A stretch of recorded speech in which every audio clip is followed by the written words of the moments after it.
तो मंथरा एक अच्छा मौका था इसकी बुद्धि को घुमाने का। पूर्व से ही ये ईर्ष्या करती थी राम से और माता कौशल्या से। कैकेयी के पास भागी भागी आई, देवी देवी देखो क्या हो रहा है तुम्हारी पीठ पीछे, जानती हो? कैकेयी सचमुच नहीं जान रही कि क्या। महाराज दशरथ ने घोषणा कर दी, राम को राजा बना दिया। माँ कैकेयी बड़ी प्रसन्न हुई, बड़ा प्रेम करती थी राम जी से, भरत जी से कम प्रेम करती थी, राम जी को ज्यादा लाड करती थी। पर प्रेम बदलने में समय तो लगता नहीं। मंथरा ने जाकर के 2-4 बातें घुमा फिरा के बताई। आप देवी क्या कह रही हो? राम राजा बन जाएगा, कौशल्या रानी बन जाएगी, तुम नौकरानी दिन रात बस उन्हीं की नौकरी करती रहोगी क्या?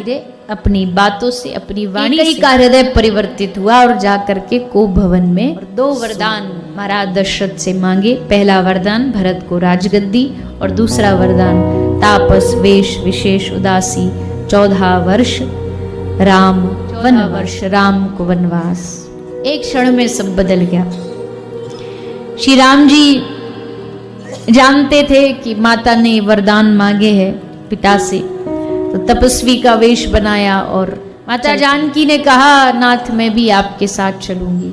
राम जी कहते देवी आप राजकुमारी हो जनकपुर की, कैसे मेरे साथ निभा पाओगे? यहाँ रहो, यहाँ सब। माँ जानकी कहती है कि हे नाथ आपके बगैर भले ये सेज फूलों की हो पर मुझे कांटों के समान लगेगी। आप वन में रहो और मैं सुखों का भोग करूं, कैसा पत्नी व्रत धर्म है, मैं आपके साथ। लक्ष्मण जी भी तैयार हो गए।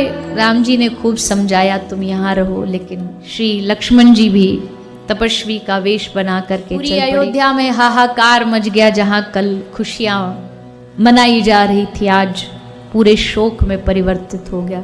देखो भैया समय बदलने में कभी समय नहीं लगता, समय कभी भी बदल के साथ भी बदल सकता है, उसके लिए हमेशा तैयार। परिस्थितियां कभी भी बदल सकती हैं। आज खुशी है, कल राम जी चले वनवास, और ये वनवास ही था जिसने राम जी को राम जी बनाया।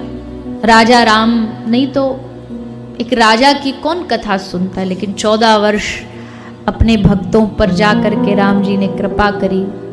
शबरी पर, मल्हा पर, जटायु, गीध सबको अपना करके इन पर अपनी कृपा की है। 14 वर्ष के वनवास में बहुत सारी कथाएं आती हैं, पर हम समय अनुसार सबको प्रणाम करते हुए आगे बढ़ेंगे। का मिलन हनुमंत लाल के साथ हुआ। रावण ने माता सीता का हरण किया। खोज करते हुए हनुमान जी लंका में अपनी पूंछ से सब जलाया।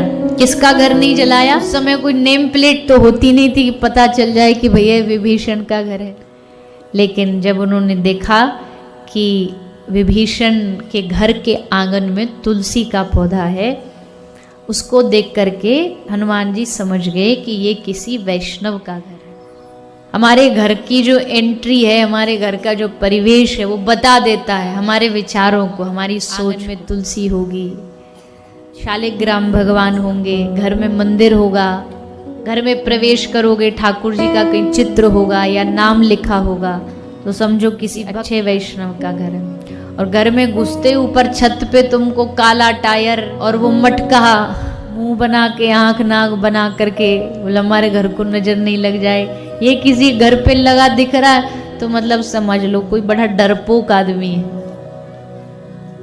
सही में कोई बुरा माने तो माने भैया, पर ये प्रतीक है कि तुम बड़े डरे हुए लोग, जो हर बात पे डरते हो, जिसको भगवान पे एक पल का भी भरोसा है। भगवान पे भरोसा रखो, क्या इसमें कौन सा घर में क्या दोष लग जाएगा।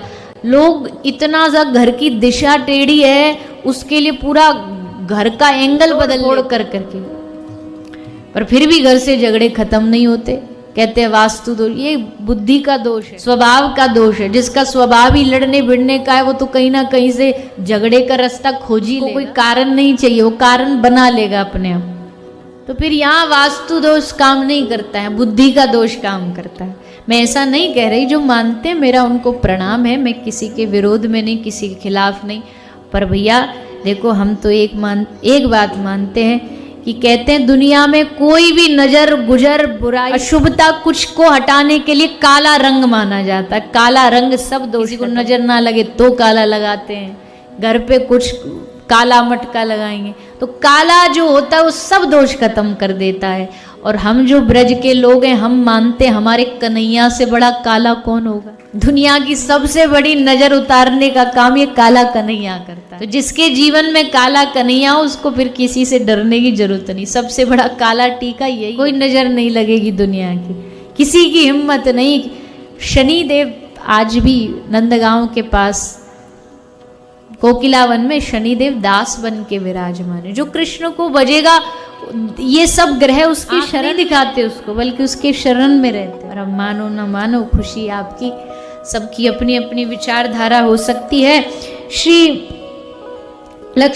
हनुमान जी समझ गए किसी भक्त का घर है तो पूरी लंका को जलाया, पर विभीषण के घर को छोड़ दिया। राम जी सेतु बना करके माता सीता की खोज में आए और चढ़ाई की, लंका पर युद्ध हुआ, रावण का उद्धार करके माता जानकी को अपने अयोध्या लाए, राज्याभिषेक हुआ, राम दरबार सजा।